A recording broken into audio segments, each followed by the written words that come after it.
All right, we will open things up with Tony Sakalis. Hey, Jordan, I just wanted to ask you about what you've seen from Kellen Mond and the challenge he presents in the Aggies passing game. Of course, he's a great quarterback. He can scramble outside of the pocket. He keeps his eyes downfield when he's scrambling, so that makes him even more tougher. Um, we know we play pretty good in the scrambling quarterback game, so we should play very well against this guy. Over to Mike Rodak. Jordan, just how does this year compare to last year in the sense that you were a freshman last year surrounded by a lot of veterans, and now it's kind of flipped where you're out there playing with some younger guys and Malachi and some guys who haven't really been on the field quite as much? Of course, this year has to be more of a leadership role. I have to come in. I'm a starter now, so I have to be more vocal out there when I'm teaching Malachi and everything. Malachi is learning quick on the fly, just like every other freshman. So everything is going pretty well right now. Go ahead, Stephen Smith. Hey, Jordan, just what have you learned from being around Daniel Wright on that bad game? What has D. Wright taught you as a player? D. Wright is very smart back there, of course. He's been here for about 3 to 4 years, so he knows just about everything. So just him on the side of me, knowing what to do and telling me what to do, everything is just going very well. Over to James Ogletree.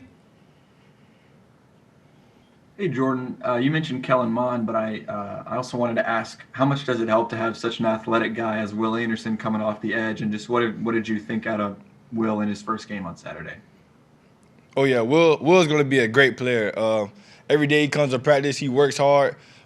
He's dominating everybody just like his opponent we playing every week. So I have a very bright future for him. Charlie Potter, go ahead. Hey, Jordan, you kind of mentioned stepping into a leadership role. Just how have you found yourself being more vocal after you were kind of learning from guys like Xavier McKinney and those guys last year? Yeah, guys like Shaheem, Jared Maiden, Xavier McKinney, they all taught me very well. I was in there coming in on third down last year, learning and taking notes from them and what they were doing, and that's what made me become a better player back there and better leader. We'll go back over to James Ogletree. Yeah, Jordan, I also wanted to ask you about Josh Jobe getting another chance to be the starter. What did you think of how he played on Saturday, and what's your relationship like with him? Oh, Josh Jobe, of course, he's from the same area, Florida, South Florida. He played a very great game. He had some deflections, some great tackles on the edge. We are very confident in him and his skill out there on that island. We love him. Mike Rodak, go ahead. Similar question just with Daniel Wright and how much you were able to practice with him last year and how has that translated to being on the field with him, so far this year? Yeah, last year we were both twos, so we already had created a great bond last year. So just coming in this year, we're even more intact and more comfortable back there together. Do we have any other questions for Jordan?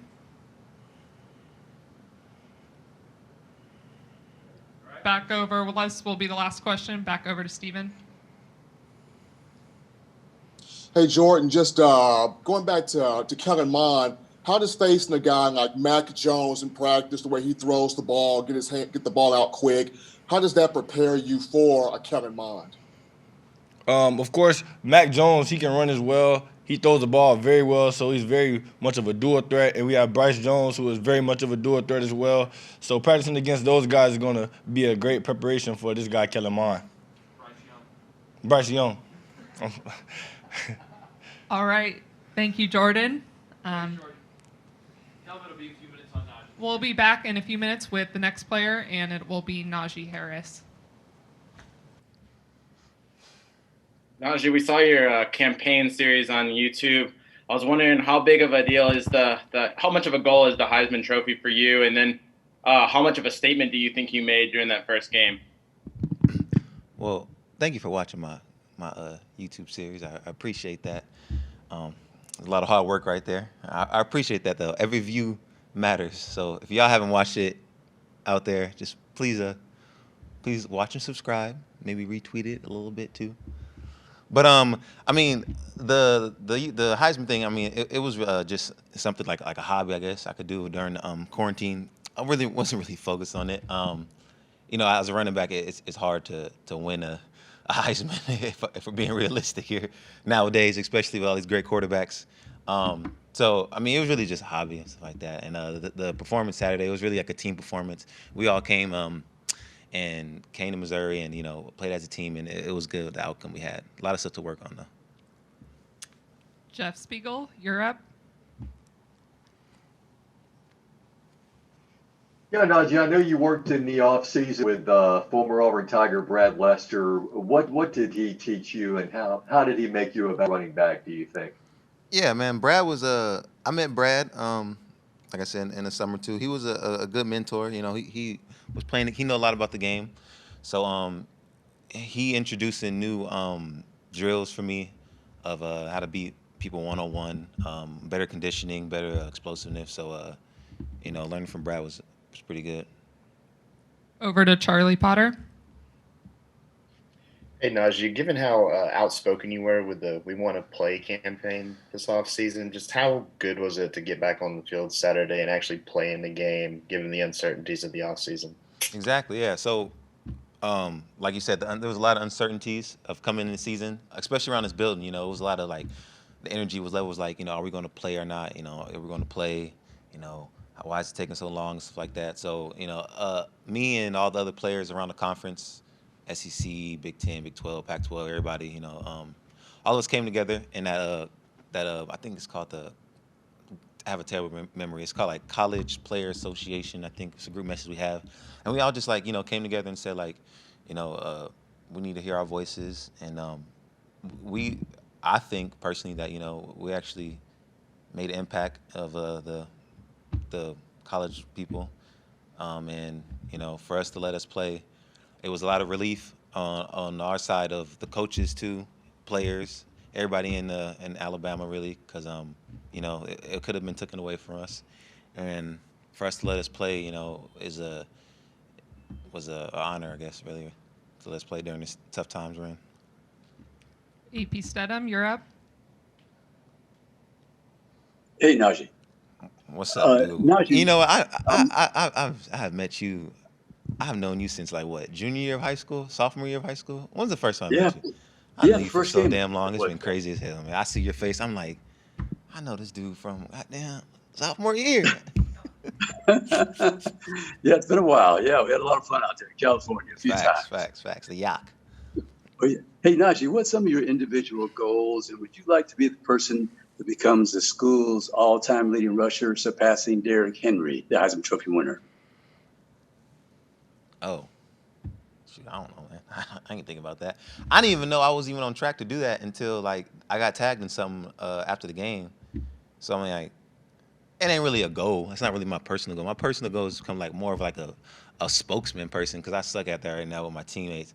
I'm not really the type of guy to be in front of people and talk. I'm not really that type of guy. I like talking to people one-on-one more. I like that type of guy. So I try to be as a better teammate right now, really. It's not really about numbers. I try to work on the stuff I need to improve on. I try to put that better stuff, I guess, on film, of running to the ball more, finishing runs. I actually got in trouble for not finishing a run in the game. Stuff like that, though, but not really numbers, just improving more on the stuff that I lacked last year. It's really what I look forward to, individually wise. And next question goes to Mike Rodak. Just following up on Charlie's question there about the We Want to Play movement, even after the SEC said it would play, how much contact did you have with guys at the Big Ten and the Pac-12, just talking to them and trying to get those conferences to eventually come back as they did? Yeah. Well, so after the We Want to Play thing happened, we did a lot of other stuff other than football stuff. We did the stuff with I guess there was another shooting with the police officers and stuff like that. So we did a lot of stuff about that to help build stuff up that to raise more awareness about that stuff. But the football stuff with the conference. So I think it was, who was the first one that got to say okay to play again? Was it the Big 12?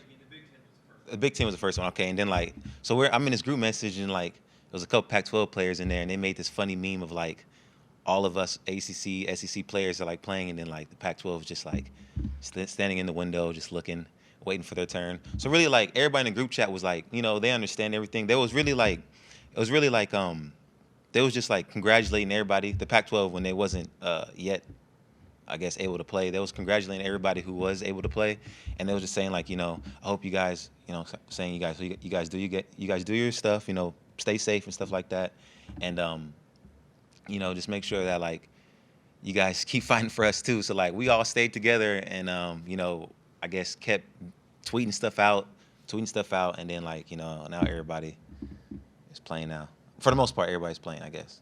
I don't. All Power Five is playing for the most part, and I feel like we really played a part in that, the college football player association thing. I forgot what it's called. All right, James Ogletree, over to you. Yeah, Najee, I was just curious what you thought about the running game as a whole on Saturday, how the O-line was blocking for you in your own performance. And also, you guys pulled your 2 guards a lot. I was just curious how you felt that went and what you feel like that gave You said we pulled our 2 guards a lot? guys What as is a that? running Say it game again? to pull those 2 guys. Say that again? Yeah, I was asking about the running game on Saturday as a whole, and then when you pull your 2 guards, what's your assessment of running behind those 2 guys, and what does that add to your running game? I mean, that was just the play, to be honest. It just pull 2 guards. But like the running game, like as a whole, I'm saying like there was a lot of goods and bads we worked on. Me personally too, the O line too. It was a lot of Mizzou was a good defense. So like they run a lot of twists, a lot of games and stuff like that. They run over the top with their linebackers and their safeties. What I'm saying? Their safeties play the run a lot. So just the O line picking up the games and the twists and the cross dogs and all that stuff. Like it was hard at first too, because that was the first game too, playing a long time. So later on, like in the game, we got used to it, and then the run game start working more, stuff like that. The twist, the pulling guards, that just was part of the play. It was nothing like, I guess, different. I guess like that. I'm trying to say, it's just part of the These run. will be the last few questions. Tony Sakalis, go ahead. Is this live? Hey, Najee, you're going up against Bobby Brown, one of the best defensive linemen in the SEC. Just what kind of challenge does he present in stopping the run? Yeah. The whole Texas A&M D-line defense in general has a really good defense. They run heavy on or they really do a good job of stopping the run. Their safeties plays a huge part in the run game too. So the whole other than Bobby Brown, it's like the whole front 4 they have is all good, including the linebackers and the safeties and the DBs they have. Everybody on that team is like a person that we can't not include in the game plan. So but Bobby, of course, he's a good player too. But the whole front 4 is all huge too. You know what I'm saying? They're 6'4", 6'5", 300, 200, 280. They all got size and they all can move. So like this is gonna be another challenge for us. But us as a team is ready for the challenge, like always. And we'll finish up with Stephen Smith. Hey, Najee, as fun as it is to watch Jalen Waddle and Devontae Smith, how fun is it to see John Mechie get out there and do something? Yeah, it was good. Mechie's a young guy who has to step up. We lost Ruggs and Judy, so we had to find that guy to replace him, and I think Mechie stepped up to do his part. There's gonna be a lot of younger guys we got too to play, but I would love to see more of Mechie. You know what I'm saying? Do his thing out there. But like you said, like we got Schmitty, Waddle, Mechie. We got a lot of young guys. We still got depth at receiver. I feel like people don't think we have like the type of talent or something like that, losing the 2 guys. But we still got a lot of guys, young guys too, who can play. And Mechie is one of those people. He showed up this year. He's going to show up more in games coming. He's getting more experience game by game.